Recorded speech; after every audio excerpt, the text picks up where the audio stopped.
What's happening, ladies and gents? It's your boy Jack Slack, Fights Gone By podcast, coming at you after Overeem versus Rozenstruik and Andy Ruiz versus Anthony Joshua too. So we've got lots to talk about today. We'll start with a bit of news and then we'll move into the fights afterwards. Bit of a bad week for the UFC PR-wise, as the news came out that they'd filed a motion to recover almost $400,000 from Mark Hunt in their lawsuit that they won against him. Totally unnecessary, to be honest, because they're a multi-billion-dollar company, but a good way to stop people trying to sue them in future. And in the same week, they managed to cut Liz Carmouche while she was out doing publicity stuff for the UFC and paying for her own travel. Great look, because Liz Carmouche, if you don't remember, she just fought for the title. So they're saying, you're good enough to fight for the title, but we'll cut you anyway. Meanwhile, Priscilla Cantareira is still in the division, having lost all her fights in the UFC and failed the test for diuretics. And then a bit of a weird, well, not a weird one, but just weird in the way that it's all turned out. Renan Barão was released at last. I think he'd lost 4 or 5 of his last 6. Just one of the most incredible drop-offs in maybe combat sports history altogether. I don't think I can recall someone going from the highest highs to the lowest lows quite as quickly, without being, just hitting the age wall or something like that. But he's still 30-something, he's still a young lad. There was a big thing like, talk about USADA, but then Renan Barão never failed to test for anything. It was TJ Dillashaw who beat the shit out of him, and TJ Dillashaw later went on to fail for EPO. Yeah, Renan got the rough end of the stick in that regard. I mean, he was always sort of better than he was. I remember writing about him back in the day when people were sort of like talking about him as a slightly smaller Aldo or something like that, and I wrote an article, I think this was back at Bloody Elbow even, where I was just saying, yeah, well, but Aldo can do this and this and this, and Renan Barão really is just the jab and the low kick. But that was back when Aldo didn't really have the jab as much either, and then the next fight he came out and had a beautiful jab that he's kept to this day. But, if you can beat Uriah Faber at any weight division that Faber chooses to compete, you're legit, and he did. So, twice, didn't he? Had some weird other title fights, against, like, Eddie Wineland, and who was the other one? They were just dudes that you were like, that's not really title fights sort of level, you'd think. But then Dom Cruz fought a load of dudes who we now look at and go, Scott Jorgensen got a title fight, and things like that. That division has really come into its own in the last sort of, like, 3 or 4 years, to be honest. But yeah, no place for Renan anymore. And he was fighting at featherweight in his last one, too, against Douglas D'Andrade. So, yeah, I don't know why I'm lingering on this, but see you later, Renan. And then the fight announcements this week. MVP is going to be fighting Shinsho Anzai in Japan, who is an actual welterweight, but a small welterweight, and he's fought in the UFC, but you'll remember him from just getting manhandled by Jake Matthews in under 3 minutes, I think it was. No risks for MVP, is what we're saying. And then they signed Karolina Kowalkiewicz versus Yan Xiaonan, which could be good. Yan Xiaonan is the one that I always reference when I say she comes out with like a wushu spinning shit kick and then just throws 1-2s for the rest of the fight and doesn't do anything else.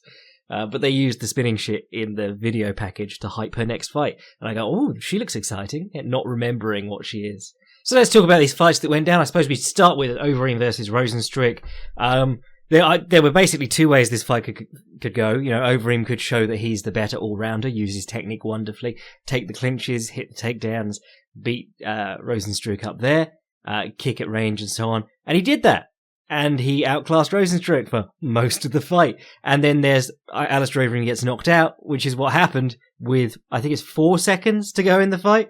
He'd been hit before that. He got his lip basically torn away from his face by a punch at one point, which was gnarly. But yeah, I mean, you could sort of see the writing appearing on the wall because Overeem was, like any time Rozenstruik came back at him, he'd back onto the fence, stand with his feet level, leaning on the fence, and put his gloves up and just sort of try and deal with it there.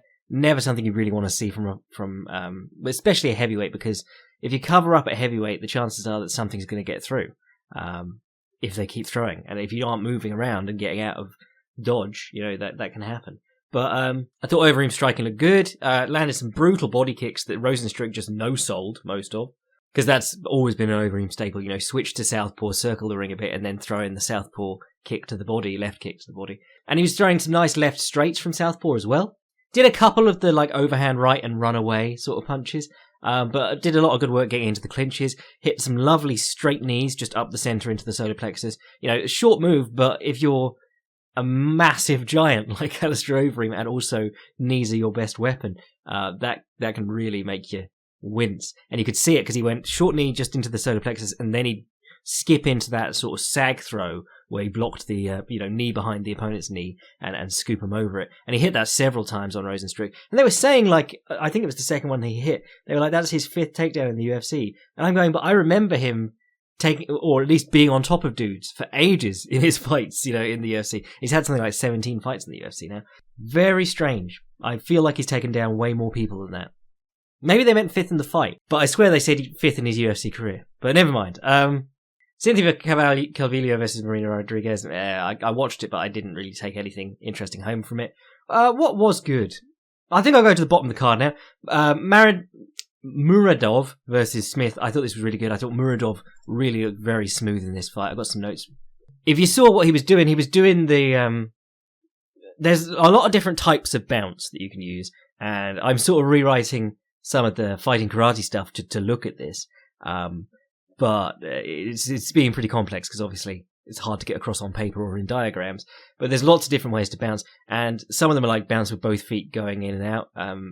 There's guys like Joe Louis, the kickboxer, not Joe Louis, the boxer, used to do. He'd stand sort of side on in like a horse stance, quite high. That Stephen Thompson high stance, and he'd bounce both feet out and both feet in and both feet out and both feet in, and then he'd keep his back foot where it was and bounce the lead foot forwards and step up into a side kick. So you got the same level change in his appearance in the upper body, but he'd actually snuck up to you, and that's a lot of what bouncing is. But Muradov was doing this bounce where it's kind of a lazy bounce because it's your front foot going in and coming back. Your back foot is often staying still, so you're just showing the opponent the lead foot. And what Trevor Whitman was talking about it, which I thought was interesting because he trains Rose Namajunas, who does this a lot too, and she'll do it with like her lead hip pumping out towards the opponent as well, like she's dancing. It's really interesting to watch. But it's interesting because it's like if you watch the career of Muhammad Ali, you move around in a nice high stance because you're nice and mobile and you're just jogging around the ring and circling and so on. But when you go to jab, you hit your proper stance first. Ali would always drop into his proper stance and then shoot the jab, and that's what Muradov was doing. And Trevor Smith was it Trevor Smith? Yeah, Trevor Smith. He was having horrible trouble with it. And his corner were asking for low kicks. The commentators were asking for low kicks. Trevor Whitman was saying, you should probably kick the legs, but he was having so much trouble getting a read on where the legs were because the guy kept putting his leg in and leg out. I'm going to call that the hokey cokey bounce. So that was a neat way that he was getting in with some shots. He was hitting straight shots. Smith was sort of wading in and trying to swing overhands and almost straight-armed clotheslines at him. There was a nice one in the first round where Smith backed him towards the fence, threw the really big overhand, and Muradov caught it with the high forearm. It's the equivalent of the shoulder roll, but you keep the forearm high, a little bit safer. It's belt and braces, as we always say here. But catches it on the forearm and shoots a straight right back, the old pull cue straight. Works so well for people who are wading in behind that big overhand and leaving their head out in front of themselves as they do it. I felt like Smith, if he wanted to put the pressure on, he did actually do that quite effectively in the last round. But, well, not the last round, sorry, the second round, because the last round didn't go the full distance. But he was doing better as the fight went on, applying some pressure. But one of the things that I think could have helped him a lot was some head movement, because, if you just swing overhands, your head is going to be there. As soon as the overhand hits their arm or shoulder, your head is right there for that little short straight, and that really hurt him in the first round. Really lovely use by Muradov of the body straight, the right straight to the body, and that set up the knockout in the end. And I think, if you've listened to this podcast to or read any of my articles or anything like that, big fan of the right straight to the body, doesn't get used enough. Still, it's used in boxing a good amount, but it's barely ever used in MMA. It's seldom used in kickboxing. Badr Hari used to open people up with that really well. Because if you fight Badr Hari, you're like, my hands are staying nailed to my fucking head. And he'd just start digging that right straight to the body, and then suddenly he's coming up with shots behind it and knocking dudes out. He knocked out Gokhan Saki. When Gokhan Saki was one of the best in the world, and everyone was super hyped for Badr versus Gokhan, Badr did him in about a minute and a half, and it was by going right straight to the body and then doing a little level change as if to do it again and coming up with a long right uppercut instead. But the right straight to the body, wonderful hurting blow. I think the problem that people have with the right straight to the body is that it is a little bit like, what do I do after that? Because you are sort of exposing yourself. Your head's coming down and forward towards the opponent. You're entering range because it's the shorter punch of the two from the jab and the straight, and you're lowering yourself towards your opponent's hand. So it's a little bit scary. And knees in MMA. So I can understand the reluctance, but it does set up these nice continued combinations later. You know, if you go jab, jab, right straight to the body, or jab, right straight to the body, you're setting it up as like a point scorer because it's a decent punch on its own, and it's, you know, it's because it has that perceived danger to it. Dudes try and sneak away afterwards or duck under and get out. And then when you continue the combination, you can surprise people, which is again what Badr Hari used to do a lot. But the knockout in this one came into Merida, hit him with the right straight to the body. Smith's hands drop, and then he tries to start swinging back, and he's cracked with a left hook and a right straight to the face. Beautiful stuff. I believe Muradov was a good favourite coming into this one. Oh yeah, God, I'm looking at this now, and he's like 24-6, and Trevor Smith is 15-10. So yeah, a little bit of a, you know, it's a nice matchup for Muradov to look good. But yeah, I was still pretty impressed by his movement and his technique on the feet. And there were a couple of times too when he got pushed to the fence and Smith came in with a big overhand or something like that, and he did the pivot off behind the shoulder, which we all love. You know, I talk about that from time to time. Good way in boxing to cut off the opponent's combination at their right hand, because they'll enter with their right hand, and then if you're there, they'll continue with the left hook and whatever comes next. But yeah, if you're really good at getting off line on the right hand, so you go down behind the shoulder and you pivot around the lead foot. If you watch, well, I wrote something about Miguel Torres when he was, Miguel Cotto, when he was doing his like reinvention at middleweight ahead of the Canelo fight. He was doing that. He was cutting off the combination at the second punch and getting out of dodge. I mean, we're going to talk about this later with Andy Ruiz versus Anthony Joshua. But yeah, it was cool to see it done in an MMA context.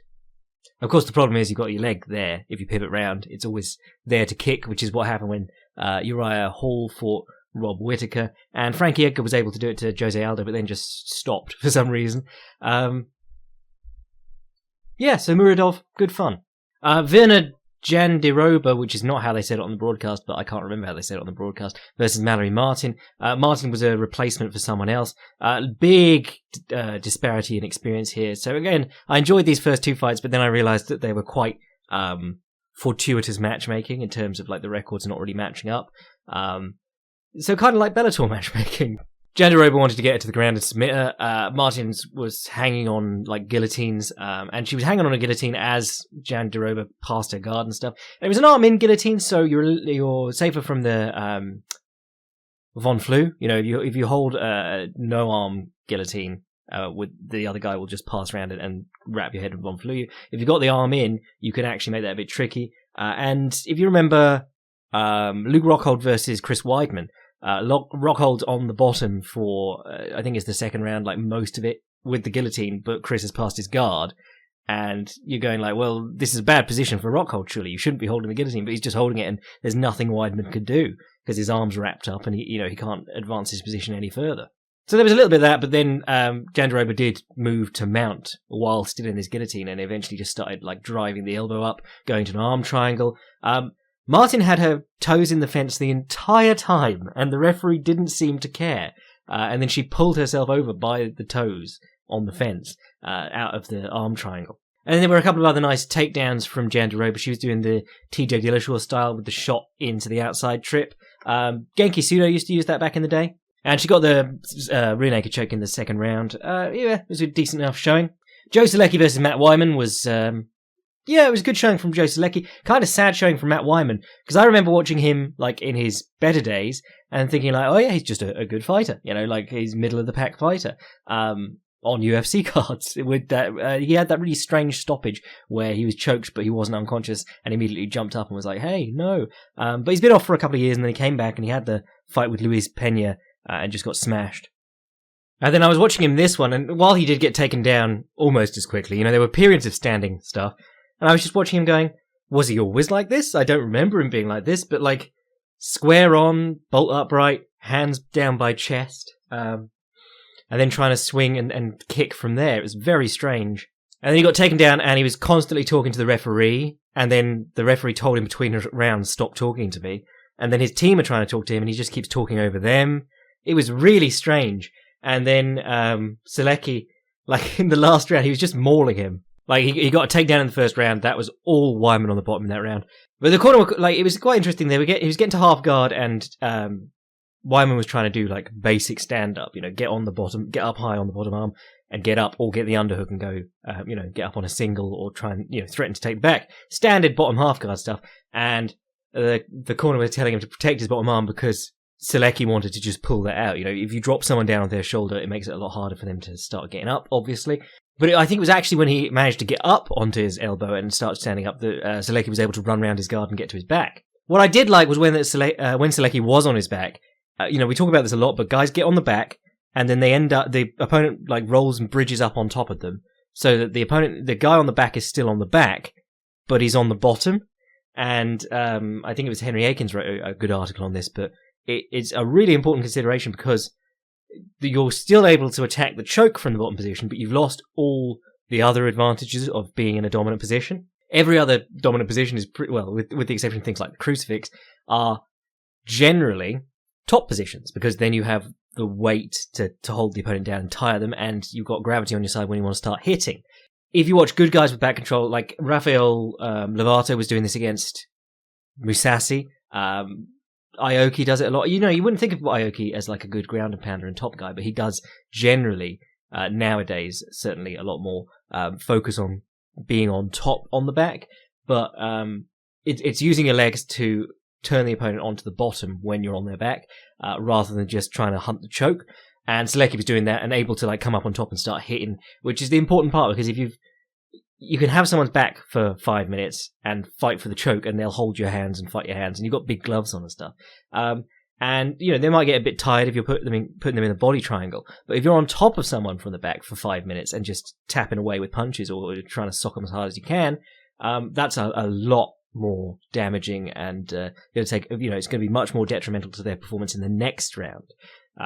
I think if you focus on getting the back and searching for the choke and just letting the opponent come on top of you while you're doing it, I think you're fighting in a way where if it doesn't work, you have to then try and do that in the next round. Whereas if you're forcing your way on top and landing blows, you're doing a cumulative performance.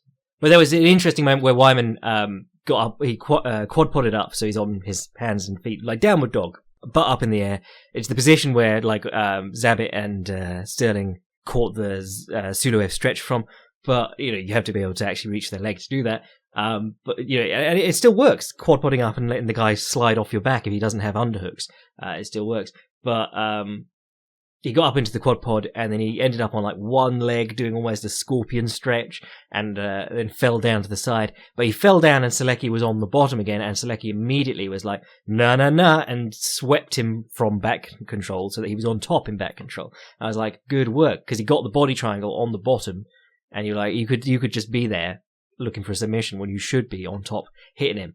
So that was nice. And then in the second round, there's a really nice example where clearly Wyman was loading up and waiting for Selecki to go for the takedown, because it was basically all Selecki was doing, but Selecki was doing it in a smarter way. So he showed this feint to come in, and Wyman gives himself a hernia throwing an uppercut left hook, and then he's like, oh shit, you could see him being deflated as he didn't hit anything, and just as he's coming back into position, Selecki hits him with the double leg and takes him down. So I was really impressed by Selecki. Really weird moment in the last round where apparently Wyman had been talking to him the whole fight, and he was like, what can you do, and then Selecki was like, put you out of a job. And Wyman just goes nuts, and he's like driving his face into him from the top. And, some people are like, oh, butting, but that's just wrestling, that's just jiu-jitsu, you use your head. But he hadn't been able to do anything up to that point. He finally gets into the top of closed guard, making Selecki lose the back. He was like screaming in his face, and then he gets up with 1 second to go, and the buzzer goes, and he goes, "I'm not on the ground, man." You're like, what a weird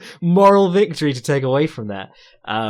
Very strange. I didn't see anything of him on Tough, but people said that he was a bit of a weird aggro-y dude on Tough. But that's because I felt really sorry for Wyman after that Pena fight, because it was like coming back and being put in against what they're hoping to be their next big star.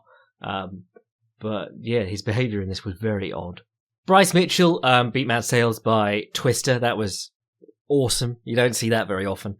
And it was pretty funny because DC goes, he's got him in the guillotine, and then it changes and goes, oh, I mean the twister. Because obviously in wrestling, the guillotine or the guillotine rather, is the twister. That's where it comes from. Eddie Bravo learned it while he was on a high school wrestling team, and then realized that he could apply it in jiu-jitsu as a submission. Because obviously the purpose in wrestling is to get the opponent's shoulders to the mat. Billy Quarantino versus Jacob Kilburn. Kilburn had a rough time in this one, and then everyone lost their shit at him because he after losing the first round badly on the bottom, he comes out for the second round and immediately throws a body kick in. And of all the kicks, the body kick has the highest chance of being caught. If you low kick, you're fairly safe unless you go high on the thigh. If you high kick, guys don't tend to catch them as well. They tend to just block them, which is why when we talk about Jorge Masvidal being one of the best body kickers in the sport, is partly because he's so confident stopping takedowns and counter wrestling.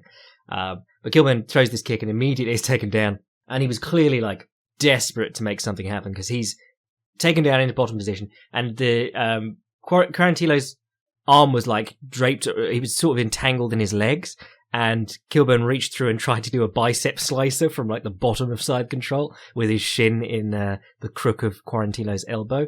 And needless to say, it did not work. It was fun to see someone go for it. Bicep slicers are weird because you never see a fight finished by them typically, but I know loads of dudes who've been injured by them in the gym, in jiu-jitsu certainly, just from lasso sweeps and then the guy coming up on top too fast, and you can do real damage to the tendons of your bicep doing it. It's like the calf crusher. You don't really, or the calf slicer, whatever you want to call it. You don't really see it that much in MMA because it's the kind of move that you can just go, not bothered by. But apparently people get injured by it all the time in training. But, with a calf slicer, you don't have... I think the bicep slicer is one that can happen by accident quite a lot. If you hit various omoplata sweeps or lasso sweeps, it can happen like that. Tim Means versus Thiago Alves. Man, Tim Means looked like a beast here. I mean, he had that rough one against Nico Price a little while ago, which was a good back and forth fight, I thought. But, he ended up losing that by knockout. And he's on a little bit of a checkered run at the moment. But he looked great here. Just came forward, put the pressure on the shorter man, which is always interesting to see. Thiago Alves has always been good fun clipping off little counter combinations. He was one of the first guys in MMA who was actually coming back with 2 or 3 punches, or 2 punches and a low kick. And he does land a couple of good counters in this one as Means was coming forward. But when he came in on Means would just grab a hold of the double collar tie, and because the height disparity was so much, Alves really couldn't do much without having to worry about the knees. So he had to press in and try and hold Means. Beautiful left straight from Means knocks him down. I mean, Means, when he fought Jorge Masvidal, in the Filthy Casuals Guide to Jorge Masvidal, I covered this, but he's an awkward enough southpaw and he's got a good enough left straight that he was outpointing Jorge Masvidal at many points because he was able to take away Masvidal's jab with his lead hand, and then Masvidal would throw awkward right hands at him, and Means would come back with his own left straights, and it worked really well. But he lands this left straight, knocks Thiago Alves down, follows up with a guillotine. I think it was a high elbow guillotine or a power guillotine. He got his arm all the way through, looked gnarly, and he got the submission. So well done, Tim Means. Always a fun fighter to watch.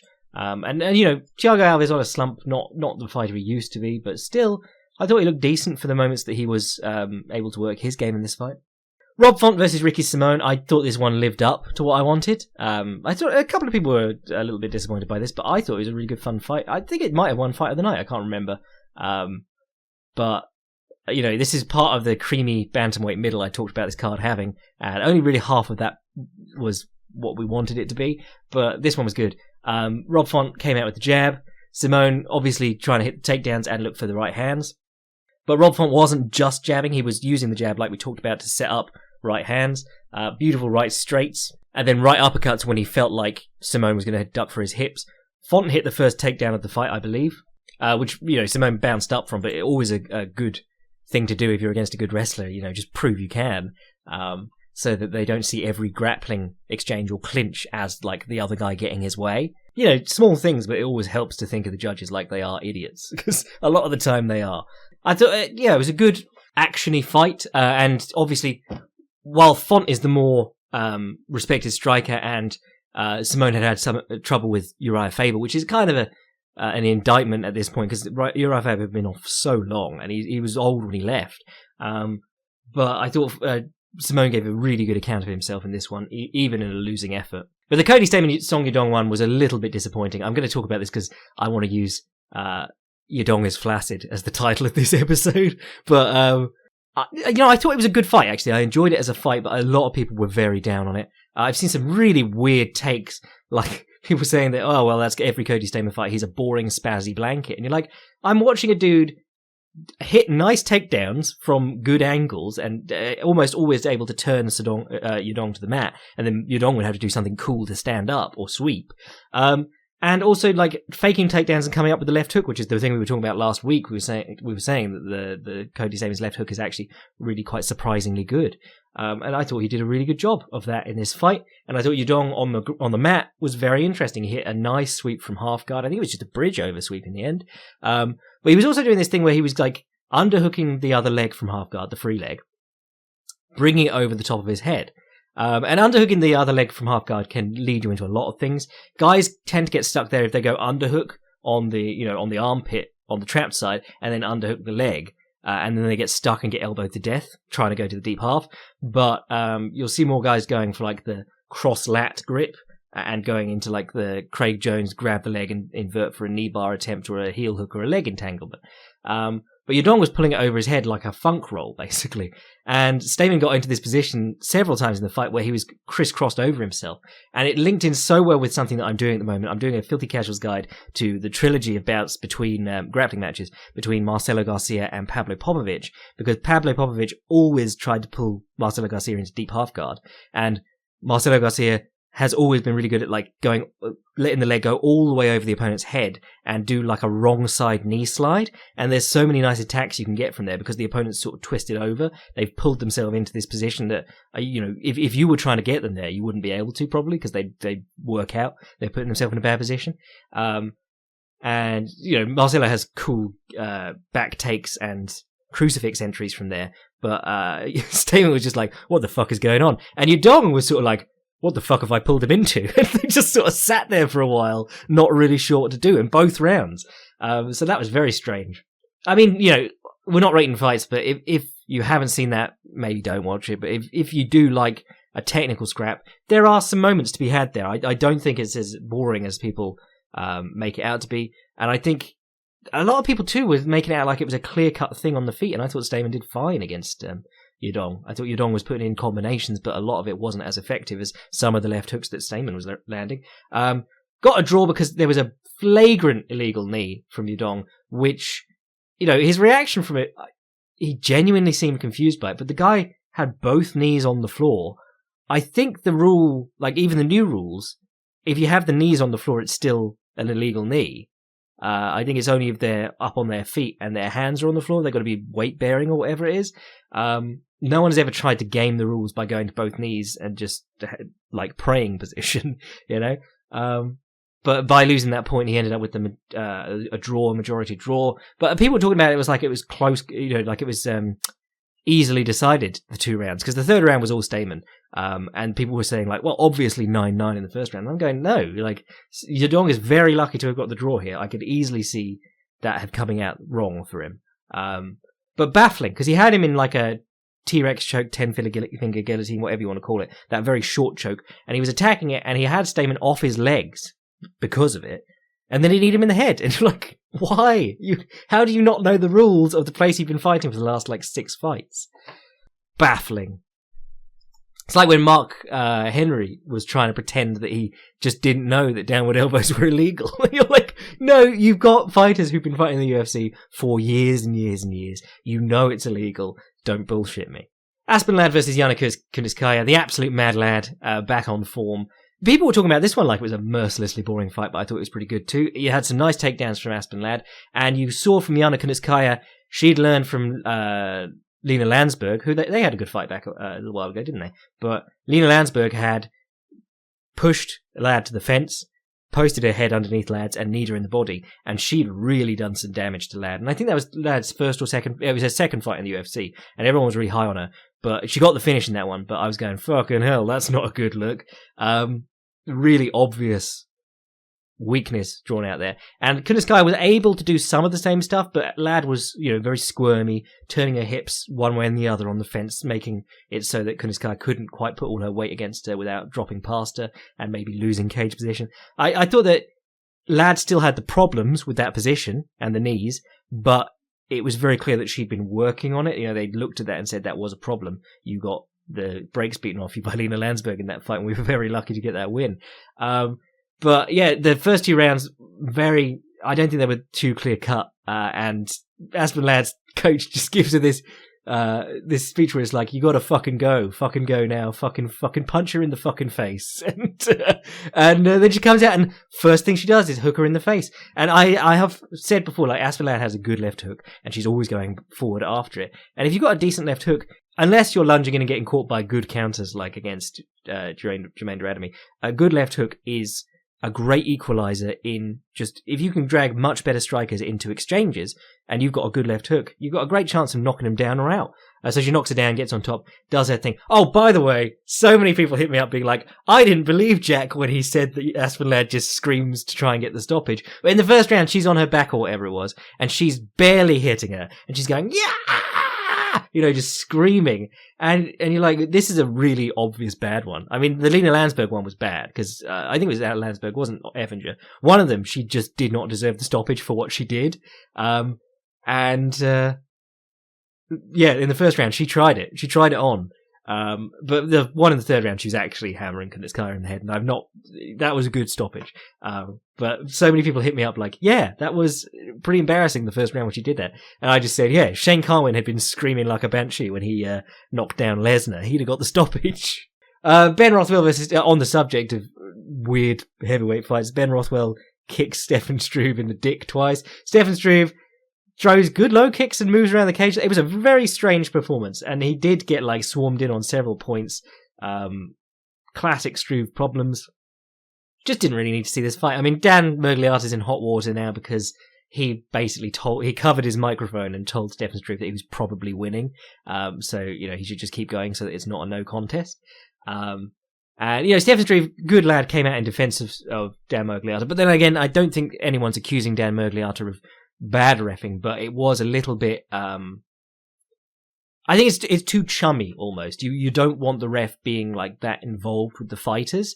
You want them to be, you want to know that they're impartial because, I'm not saying that he's taking sides, but you want to know that they're there for the safety of the fighters and they're going to do the right thing rather than, I mean, it's a weird position because as a referee, even if you're reffing say you're reffing Tony versus Habib, if you're a referee, you probably like fights.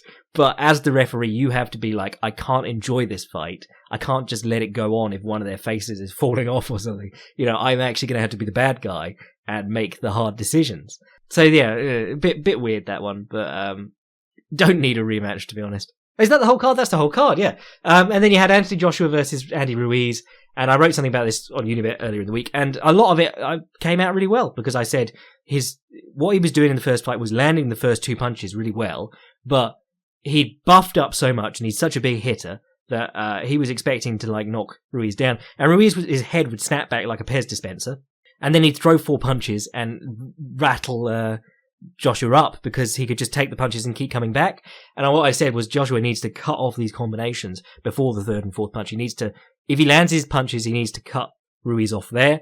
If Ruiz throws punches, he needs to cut him off by the 2nd one, which links in with what we were saying about pivoting offline on the right hand. But in this one, he really did. I talked about how bad he was at using the clinch in the first fight. He only went to it when he was hurt, and he was just sort of reaching for behind the head, and it wasn't working. This one, he apparently had been working with Klitschko, because they're good friends, but he'd lost a good amount of weight. He'd slimmed down. He'd been working just on the boxing, apparently, and not as much in the weight room.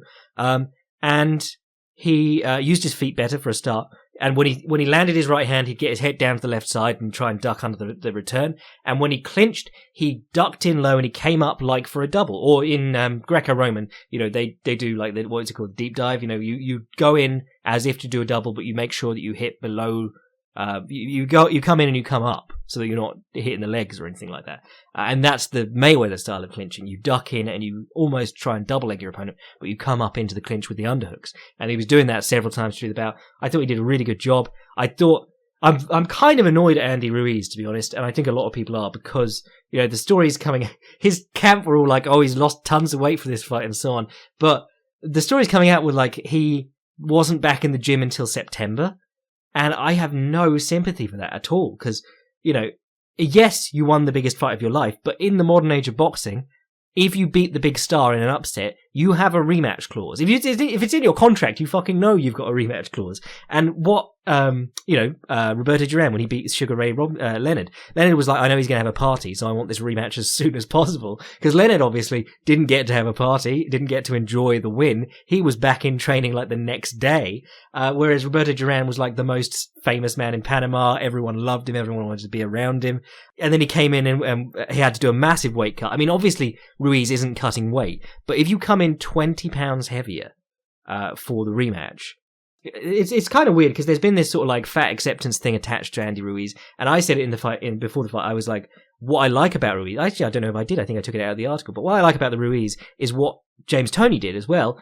It's when you take the stress off the diet, that's one less stressor. It's a big thing in any fighting sport. You know, that's what was always interesting when Conor McGregor did those interviews coming off the scale. No one wants to do those because your hormones are all over the fucking place. Dudes are an absolute mess if they're doing a serious weight cut. And if you just take that off altogether, you know, maybe Ruiz gives up size to some of these heavyweights like Parker and Joshua. Certainly Joshua last time when he was really big. But he's been fighting a heavyweight his whole career. He's comfortable with heavyweight strength. He's fast there. He can hit decently enough to keep heavyweights off him and to hurt him if he needs to, or if he gets them good.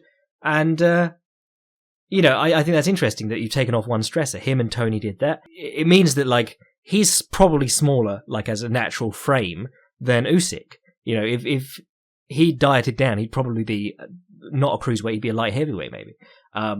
But by making himself fight against heavyweights his entire career, he's already adapted to it. Whereas with Usyk, we've got this thing where we're like, well, how will he deal with the power? Will his power be the same at heavyweight? Blah, blah, blah. You know, there's none of that with Andy Ruiz because he wasn't making any excuses. He was like, yeah, cool, I'll just be heavier. That's one thing. But if you then pack on 20 pounds, because none of these other fights that he's been fighting like, how many professional fights has he had? Something like 30, and he's had hundreds of amateur fights. But he wasn't packing on that amount of weight in that amount of time between them. You know, you can do good amounts of training because he always has good conditioning and still be a bit chunky. It's not ideal, but he's managed it. But to get 20 pounds of weight on while training for the fight of your life, you're either not training as seriously or you're eating way too much and just not considering it at all. But really, he's fucked himself there because, you know, all he had to do was put off the partying and snacking and being a celebrity for a couple more months. And now, you know, is he ever going to get that trilogy? You know, what he's going to have to do is he's going to have to go and beat guys like, you know, monsters like no one wants to fight, like Luis Ortiz, and earn a shot at someone like Deontay Wilder and maybe get that belt. And then maybe he'll get the third match with Joshua. He's just like screwed himself out of a good position. Pretty crazy, eh? Anyway, I reckon that'll do us for today. I'm just going to pick up the rest of the work that I'm doing on some Alexander Volkanovski stuff for the Patreon boys. And then I've got some stuff coming at Unibet later in the week on the main event, the Usman versus Colby Covington stuff. And then obviously we'll be back on Thursday to talk about all the fights going on UFC. What is it? UFC 245. Yeah. Oh, a nice number. 245. So if you want to support the podcast, get in on the Volkanovski stuff, read the extra shit we do, support the podcast, allow me to do it twice a week, go ahead and join the Patreon. If you want to send an email to the podcast, fightsgonbypodcast@gmail.com. And if you want to see what I'm writing at any time, fightprimer.com. I'm your boy Jack Slack. Alistair Overeem's fucked lip bless.